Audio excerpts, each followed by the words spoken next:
Fascist Sheikh হাসিনার বিরুদ্ধে ফাঁসির রায় কার্যকর করিল আদালত।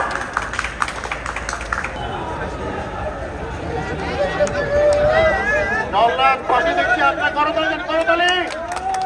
জনতার আদালতে শেখ হাসিনার ফাঁসি হচ্ছে, আপনার করতালি দেন। জনতার আদালতে শেখ হাসিনার ফাঁসি হলো।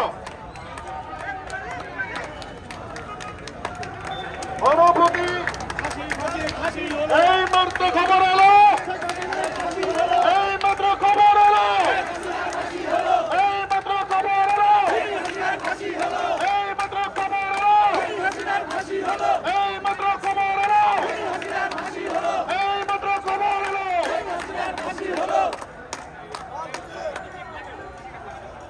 বন্ধুগণ, এখন ডাক্তার চেক করবেন মরছে কিনা, মারলো কিনা। না মরতে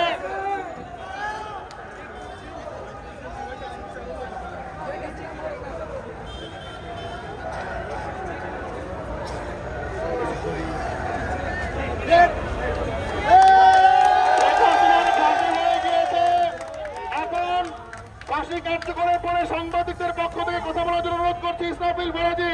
যে দুঃশাসনটি চালিয়েছে গত 16টি বছর, সেই দুঃশাসনের প্রতিটি চিত্র আমরা উঠিয়ে আনার চেষ্টা করেছি, জনতাকে দেখানোর চেষ্টা করেছি। সর্বশেষ আজকে সকাল থেকে আমাদের যে আয়োজন ছিল, আমাদের যারা সাক্ষী, যারা এখানে সাক্ষী দিয়েছেন, আমাদের মেজর বদরুল হুদার ভাই ছিল ডিএ খুদা ভাই, আপনারা জানেন মেজর বদরুল হুদা